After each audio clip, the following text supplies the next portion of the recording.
High বন্ধুরা, আমার চ্যানেলে আপনাদেরকে স্বাগত। আজকে আমি আপনাদের সাথে শেয়ার করতে চলেছি ছানা দিয়ে আপনারা কিভাবে গোলাপ জামুন বানাবেন। দেখুন, এটা কিন্তু ক্ষীরেরই মতন লাগে, খুবই টেস্টি, তাই আপনারা প্লিজ ঘরে বানিয়ে খাবেন। চলুন আজকের শুরু করা যাক আমাদের রেসিপি। প্রথমে আমরা নিয়ে নিয়েছি একটা মিক্সি গ্রাইন্ডারে চিনি।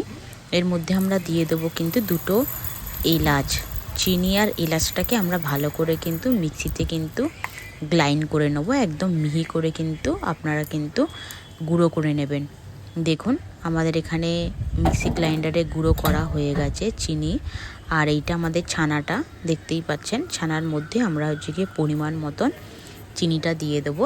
এরপর আমরা দিয়ে দেবো এর মধ্যে কিন্তু গুঁড়ো দুধ। দেখতেই পাচ্ছেন আমাদের কাছে এভরিডের গুঁড়ো দুধ আছে, আপনাদের কাছে যে কোনো গুঁড়ো দুধ থাকলেই আপনারা দেবেন। এটাকে আমাদেরকে কিন্তু দেখুন 2 চামচ দিচ্ছি, আর এটাকে ভালো করে আপনাদেরকে কিন্তু ম্যাশ করতে হবে। হাত দিয়েই করবেন, ভালো হবে যত ম্যাশ। দেখুন বন্ধুরা, এরকমভাবে কিন্তু আপনারা কিন্তু ভালো করে কিন্তু মিক্সড করে নেবেন। এখানে কিন্তু চিনিটা আছে, চিনিটা যতক্ষণ না গুলে যায় ততক্ষণ ভালো করে মিক্সড করে নেবেন হাতের মাধ্যমে। এটা ছানা আছে। আর চলুন, এরপরে আমরা নিয়ে নিচ্ছি এখানটায় ময়দা। দেখতেই পাচ্ছেন আমরা কিন্তু এখানে কিন্তু 4 চামচ মতন ময়দা দিয়েছি। আর এখানে দিয়ে দিচ্ছি কিন্তু বেকিং পাউডার। বেকিং পাউডারটা আপনারা পরিমাণ মতনই নেবেন, একদম সামান্য পরিমাণ নিলেই হয়ে যাবে। এবারে এটাকে আমরা কিন্তু ভালো করে কিন্তু মিক্সড করতে হবে আপনাদেরকে, যেরকম আপনারা আটা মাখেন সেরকমই। এবারে দেখুন, ছোট ছোট গোল গোল করে নিয়েছি আমরা। দেখতেই পাচ্ছেন সাইজটা আপনারা যদি পারেন বড়ও রাখতে পারেন গোলাপ জামুনের মতন, সেটাও সুন্দর লাগবে। আর এখানে নিয়ে নিয়েছি আমরা সাদা তেল। এরপর আমরা কিন্তু এক একটা করে কিন্তু ছেড়ে দেবো এই গোলাপ জামুনগুলো যেগুলো বানাবো।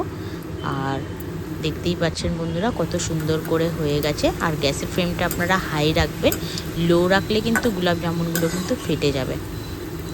দেখুন, এরকম করে কিন্তু প্রত্যেকটা ভেজে তুলে নিতে হবে। আর আমাদের ভাজা হয়েই গেছে কত সুন্দর করে। এবারে আমরা একটা বোলের মধ্যে দেখুন জল নিয়েছি, আর এখানে দিয়ে দিচ্ছি গুড়।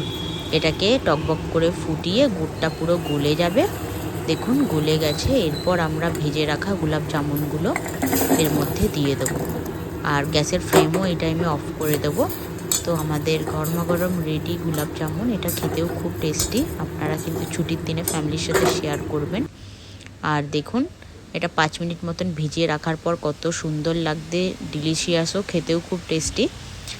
বানিয়ে ফেলবেন। দেখতেই পাচ্ছেন কত সুন্দর হয়েছে, কম ইনগ্রিডিয়েন্টসে গোলাপ জামুন, একটাও গোলাপ জামুন কিন্তু ফাটেনি। কত সুন্দরভাবে ডেকোরেশন হয়েছে।